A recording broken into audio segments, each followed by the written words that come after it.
Hello everyone, Shadow here, and welcome to another Elite Dangerous update. And today, I just wanted to provide you guys with an expedition update, if you will. But before we begin today, I just want to take a moment just to say thank you to all of you who recently commented, or subscribed to my channel. Your support, as always, is truly appreciated.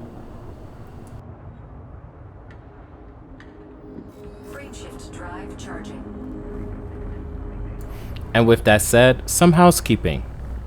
Please like, subscribe, and share. Doing so will continue to help this channel grow. 4, 3, 2, 1, engage.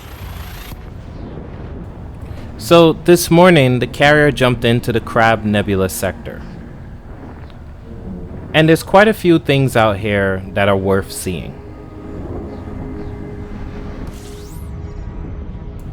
The first being the Crab Nebula itself.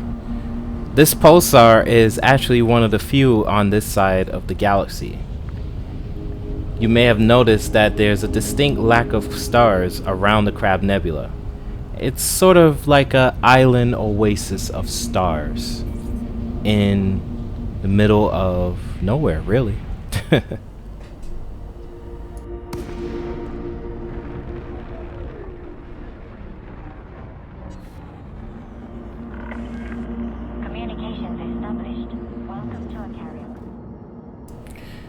Now, as a reminder, the carrier will remain here for another 7 days. This should give you guys enough time to take in the sights. Because believe it or not, there's many stars out here that have yet to have been actually mapped or discovered. In fact, on the way out here, I've even marked my name on a few with the carrier itself. That just goes to show you how few people actually travel this way. Another thing you may notice is that a lot of the stars don't have any landable planets, or planets at all. Quite a few of the stars out here are paired. In fact, the Crab Nebula Pulsar itself is in a multi-starred system. And it truly is quite beautiful. But because it's in a multi-star system, gravitational forces tend to kick whatever planets may have formed around these stars out of the local area. And that leads me to a sidebar of sorts. I hope one day Frontier would add the ability to find and tag rogue planets. Especially if it's something that you encounter while in witch space. It would be really cool. I must admit, I really do regret the fact that Frontier never went on to add support ship for the carriers. Because when you're out in deep space like this, it would be really cool to have a support ship coming to either restock or refuel, or even just support the carrier. It is quite lonely out here. And believe it or not, a lot of this footage is taken on open. So there really isn't anyone over here.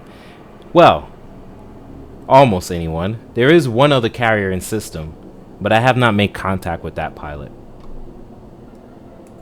And I know several of you have opted to tag along with me on this journey, and I hope you guys are really enjoying some of the sights. In fact, I'm going to show you a few that you could look out for over the course of the next week.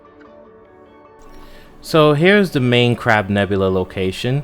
You can see that I've bookmarked the station right next door. That's Station X. Over there you can find some basic services, but it's another way station. So zooming out, there's a planetary nebula over here, which is actually quite beautiful. Personally, I have not been there yet, but I do plan on making a trip over the next couple of days. That is, if I could get a proper lock-on on it. But this nebula is quite beautiful. I've seen images of it on the forums, so I will be heading there. So backtracking a bit to the Rosette Nebula, you will find that there's actually a colony over here which is in the midst of terraforming one or more of the planets in the system. It's actually a sizable colony of 50,000 residents. So there might actually be a lot of services in these stations over here. And even though the planets look like Earth-like planets, they're actually not. But one day they will be, because they are being terraformed. But this system's definitely worth a look. So heading back over here to the Jellyfish Nebula, you will find a small colony. It has some basic services, but it's more so the view that is most appealing about these locations. It's in the midst of this nebula, which is absolutely gorgeous. Plus, with that many landable planets and moons, I am sure you guys can find and post awesome photos. I hope to see them on the forums if you are.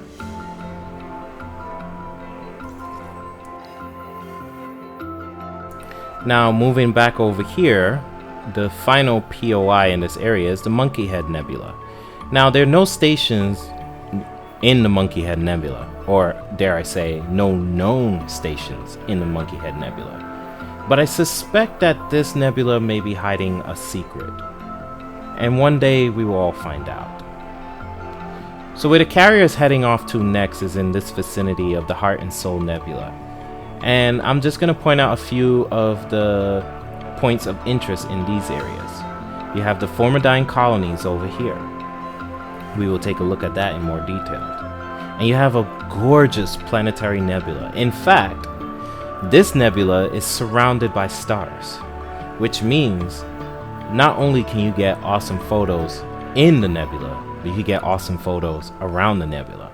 And I'm gonna scout out one of these systems at some point and probably schedule a meetup to land on one of these planets and have some fun against the backdrop of a beautiful nebula. And I hope that I will see many of you there when I do. I'm sure we will have some fun. And last, but definitely not least in this area, you have the Project Dynasty starship, the Zurara. It's a megaship that we believe to be responsible for a lot of the Formidine Rift colonies in this area.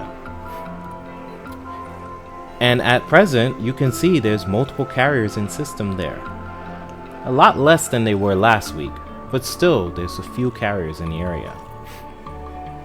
I still don't plan on moving the Shadow and Light into this region. I think this region would be best if we travel in our own ships. And the reason being is, the Zurara talks about dropping beacons around Earth-like worlds. And to my recollection, I have never seen a beacon over here. So it'll be fun to find them. Now let's take a look at the next leg of this journey, the Heart and Soul Nebulae. First, let's check out the Soul. Now the Soul Nebula is a good candidate for us to stop at. If you take a look into the system, you can see there's 3 planets with rings in it, and multiple planets that are landable. Definitely a good candidate to not only land at, restock at with materials that you may need, but awesome photos. Remember, this system's in the middle of the Soul Nebula, so it's going to be beautiful. But to be honest, I'm more so leaning towards the Heart Nebula. The Heart Nebula has even more ringed planets. In fact, it has even more landable planets too. It's just better all around. And as you can see, there's multiple carriers already in system. So it's possible that they might have found tritium in one of these systems. So yeah, I think our next leg of the journey will be the Heart Nebula. And this is where we'll park the carrier for 2 weeks while we go and explore the surrounding regions. And maybe one of the meetups we can do a mining operation in this area. It would be cool. That is, if there's tritium. But we'll find out soon enough. Well, that's all for today. I want to thank you guys for watching. If you enjoyed what you saw here today, please give it a like. It really does help my channel. I will leave you guys with some video of captures around the Hellport area. I hope you enjoy. Thanks for watching. Subscribe for more.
Communications established.